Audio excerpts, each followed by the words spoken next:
Hello everyone, and welcome to this video, which will be a huge tinfoil hat theory about A Song of Ice and Fire. Do you know Rhae and Daella Targaryen? They are the two sisters of Aegon V and Maester Aemon, and we don't know much about them. We know that Aegon was supposed to marry one of them when he was a child, and we know from A Feast for Crows, from Aemon Tolkien, that they had children. So they were most likely married, and they had children. But we don't know who their children were, we don't know who they were married to, and so I tried to find out. I checked the ages, like the date of birth of people from all the great houses in Westeros, and also the other houses in which House Targaryen often marries, House Hightower, House Velaryon, those ones. And there is one person whose age fits perfectly for him to be the child of Rhae or Daella. So Rhae and Daella were born around 200, and Jon Arryn was born around 220. And it fits, because not only is House Arryn a great house of Westeros, it is also a house in which House Targaryen frequently marries. So Jon Arryn would have a Targaryen mother. But then we could wonder, why wasn't him proclaimed king after the Robert Rebellion? Why isn't it even mentioned? It's him who launched the rebellion, it's not Robert, so why do they not even ask the questioners of which one of the two should be king? It's because Robert has a better claim. He is before Jon Arryn in the line to the Iron Throne at the end of the rebellion. Because he wasn't only king by right of conquest, you probably know that. If it was only by right of conquest, why would it be Robert and not Ned Stark? Or even Tywin Lannister, who became king? No, it's because after the Targaryens that were deposed by the rebels, so Daenerys, Viserys, her mother, because the other were killed, and Aegon, if we count him, if we think he is the true one, after them, Robert was the first in line. Because if you go back in the Targaryen line at the end of the rebellion, which we will do a lot in this video, so it's only the first time. So before Aerys II, Jaehaerys II, he has no remaining heir. Then you go to Aegon V, and he has other remaining heir, his daughter Rhae, who married a Baratheon, and who had a son Steffon Baratheon, who himself had three sons, Robert, Stannis, and Renly. So Robert is logically the first in line, followed by his own sons, etc., etc. If we consider them true, of course, but legally they are. There could be also Duncan Targaryen, but he renounced his claim to marry Jaime of Allstone, so he doesn't count. But why would it matter? Well, Jon Arryn is dead, of course, and he has a son, but Jon Arryn, having a Targaryen mother, wouldn't only mean that Jon Arryn is Targaryen descendant, but it would also mean that his sister is Aelys Arryn, and that her heir, the heir to the Eyrie, currently, after the death of Jon Arryn, Arryn Hardyng, Harry the Heir, has a Targaryen ancestor as well. But for all that to play any role, we'd have to wonder, what is the current line of succession of the Iron Throne? So with Robert, Joffrey and Renly dead, it is Tommen who is king, then it is Myrcella, then Stannis, then Shireen Baratheon. But we know that Robert's children, legally they're Baratheons, Tommen and Myrcella will most likely die. It's like the Valonqar theory, the Valonqar prophecy, and all that. And like it's evident they will die or be deposed, but doesn't matter. Shireen will most likely be burned by her father as well. So in the Baratheon line, we only have Stannis, who's gonna last longer. But let's be real, he probably won't. I love him, but he probably will die. But that wouldn't necessarily make Sweet Robin and then after him Harry the heir to the Iron Throne, right? And yeah, you would be right. In the event of Stannis, of all the other ones dying, and Stannis having claims on the Iron Throne and Storm's End, and him dying as well, we would have to consider that the title for Storm's End would go back through the male Baratheon line, of course. So we would have probably to find a cousin, a random cousin. We'll get back to that later, by the way.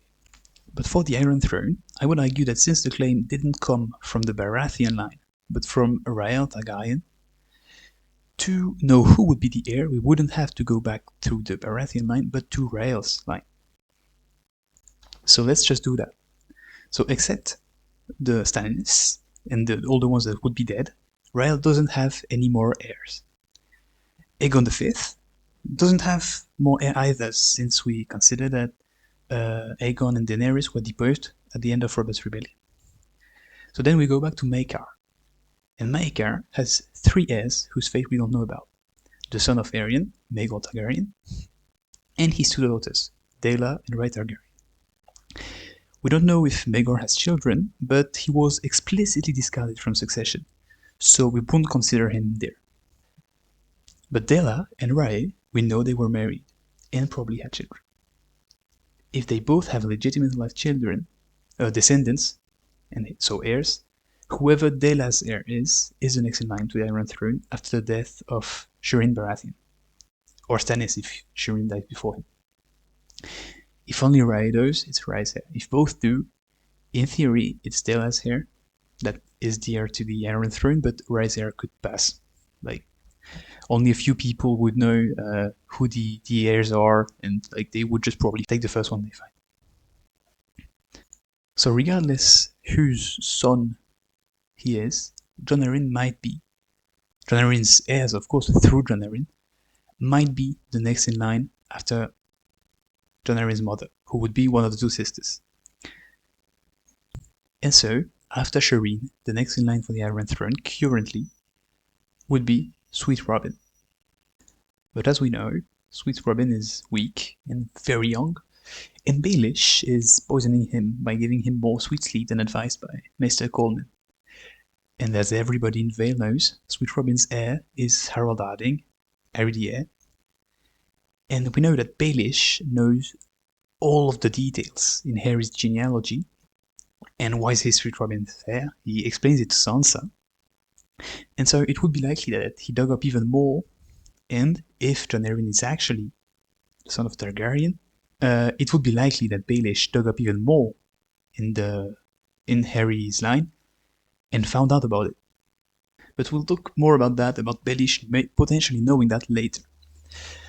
Because there's another thing we need to discuss about, which is way more, we enter real tinfoil hat territory there, but we don't know the heir for the claim on Stormlands, for the Baratheon claim.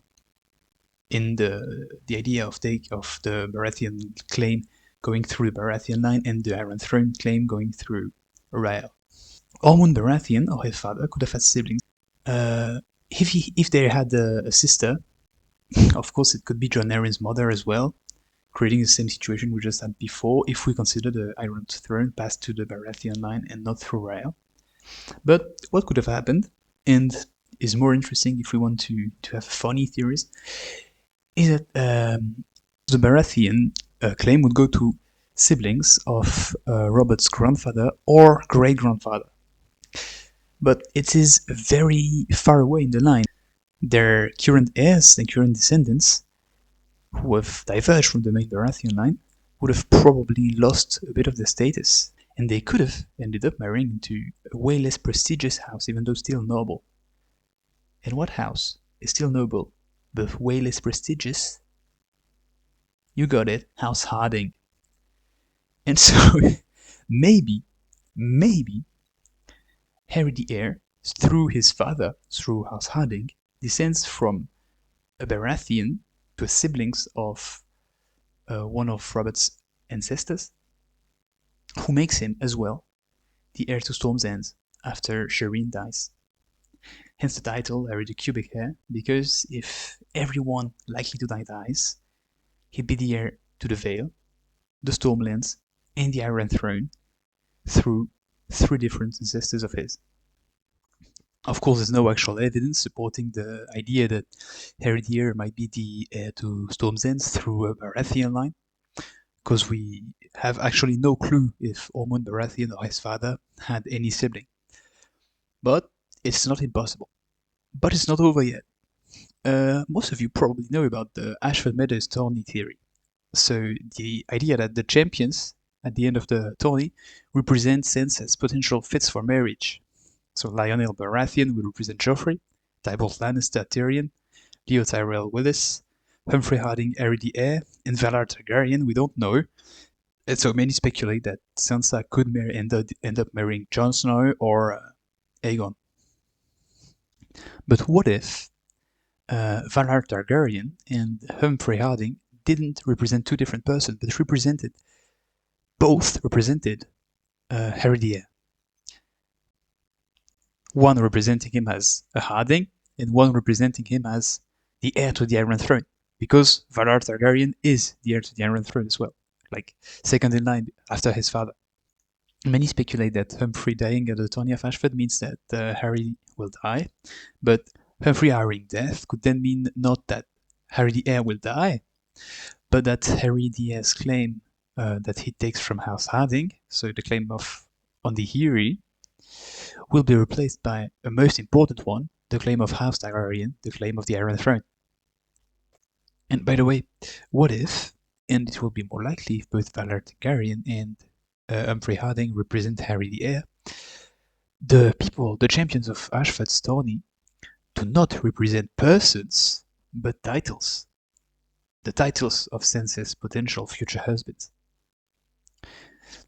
Because all the tourney champions are either lords in titles or heir to their thrones.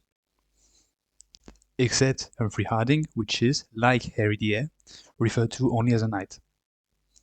Then the Lannister and the Tyrell would still be for Tyrion and Willis, as they are both heirs to their father's seat, even though Tywin doesn't admit it for Tyrion's case. But Lionel wouldn't be for Joffrey, Lionel Baratheon, as Joffrey is never Lord of Storm's End, and he's never in line. It is Renly who has Storm's End, and then Stannis. And Sansa never married Renly's heir, of course, unless he is, as we saw earlier, Harry the heir. Humphrey Hardyng would then still represent Harry the heir, obviously, both being knights and from House Hardyng. And this time his death could also mean that Harry is not important because he's Hardyng, but because he is an heir to House Baratheon, because he's an heir to House Targaryen, all of that. And the last and most interesting one is of course Valar Targaryen, who could represent at the same time Joffrey as king and Harry the heir, and his claim on the Iron Throne, through the Baratheon line or through Aegon's fifth sister. There's, however, a hole in this interpretation of the theory of the Tourney of Ashford, because there's no Arryn, and Humphrey Hardyng is not the heir to the Heir either. So now let's dive into the heart of this theory, Peter Baelish's master plan to control the entire Seven Kingdoms.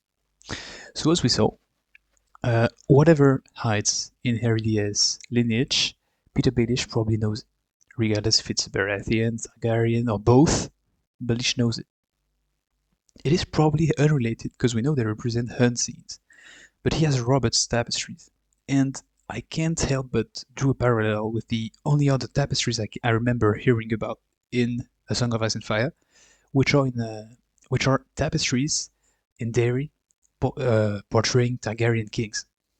Maybe there's a parallel, and Robert's tapestries don't only represent hunting scenes, but Baratheon family members hunting.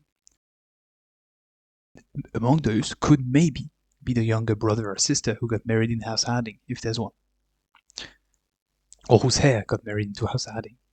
But it could be used to begin a demonstration saying, yeah, see this person, his son or his daughter or he himself married Harry's ancestor. For Jon Arryn's mother, it would of course be way easier to demonstrate, since it is just the grandmother of the current Lord, Sweet Robin. The most likely thing about tapestries, even though this idea could still be true, is that he only asked Cersei to prove his situation wasn't desperate, or maybe to hide something inside them and not the tapestries itself, but doesn't necessarily have any link with what we're discussing right now.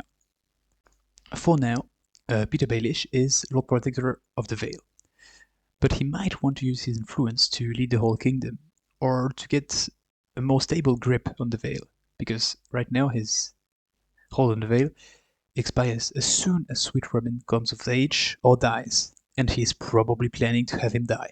So why would he want Sweet Robin to die if he can't keep his hold on the Vale afterwards? Well, he's planning to marry Harry the Heir and Sansa, and probably to control the Vale through manipulating them, especially Sansa. Maybe he's also planning for Harry and Sansa to have a child, and then get rid of Harry to be able to lead through manipulating Sansa, and the child as maybe the regent, or with Sansa as regent and him manipulating her. If all of what we discussed earlier is true, then Sansa's child would have claims through Harry to the Vale, the Stormlands, and the Iron Throne, but also through Sansa to the north. And Baelish could use all those claims if he can manipulate Sansa and her son to gain more influence on all those kingdoms, and so on the entirety of the Seven Kingdoms. We don't know what Baelish wants, but it appears like he wants power, and what better way to have power than this? Also, it's maybe a bit of a stretch, but Baelish could also use Sansa, even without marrying her to Harry, by the way, to consolidate his own hold on the Riverland, because he is Lord Paramount, but many of the lords there still prefer the Tullys to Baelish. And so the current Tully Lord would be Elmure. Then next in line would be his potential son or daughter. And then it would be, you would have to, as we did earlier, go up the line because he doesn't have any more heirs. And so Hoster Tully, his first child, Catelyn, she's dead, so it can't be her, but she still has alive children, at least one that hasn't disappeared, Sansa. So through Sansa, he could have a better claim on the Riverlands by restoring her to the Riverlands and leading them through her, by also appearing as the restorer of the legitimate dynasty, maybe. But also he could secure the Riverlands by just letting Edmure have them, like not caring for himself, but have, if they aren't of the same sex, have Edmure and Roslyn's son or daughter marry Sansa and Harry's. Yeah, Sansa is also the third in line. So after Edmure, his child, Sansa is the third in line. So returning the lordship to Sansa, even while skipping Edmure and his child, or after the death, if they're dead, could be seen by the lords of the Riverlands, returning the legitimate dynasty, and get Baelish a better hold on the land through Sansa or her child. But all of that would give serious claims to Sansa and Baelish indirectly through controlling Sansa or her son with Harry, and specifically to the Harry's son and Sansa's son, to the Vale, the North, the Riverlands, the Stormlands, and the Iron Throne, with the North, Vale, and Riverlands likely to be favorable to them, to Sansa and her son at least. With 3 kingdoms with them, they would have one of the largest forces in the entire realm, and they could use that force to at least try and take the Iron Throne. Baelish could fulfill what appears to be his sick dream, ruling over the 7 kingdoms with Catelyn 2.0, Sansa, as regent for her child. But it's risky for Baelish. Sansa would probably realize he's just a pawn and find a way to get rid of him. And also because all of this legitimacy comes from Sansa and Harry, and nothing comes from Baelish. Baelish needs Sansa, but Sansa doesn't need Baelish after some point. So it would then be more likely, in my opinion, that despite this legitimacy, they settle with just the Vale, Riverlands in the north and try to be independent because without Baelish, they would not necessarily just want to have always more power and have the Iron Throne. Also, realistically, this is funny tinfoil, but realistically, so many kingdoms in the hand of a single person is very unlikely. But it could still happen temporarily to establish an independent kingdom or make a play on the Iron Throne, then giving the various secondary kingdoms to related people. Like, for example, it could give back the Riverlands to Edmure. In the exact same way as Robert did, by the way, when he conquered the Iron Throne, he didn't keep Storm's End. He gave it to Renly. So yeah, that concludes it. I hope I was clear enough and you will understand what I'm trying to say. The editing should probably play a big role in that. And yeah, feel free to subscribe, even though it's probably useless, as this might very likely be the first and last video of this channel. And yeah, goodbye.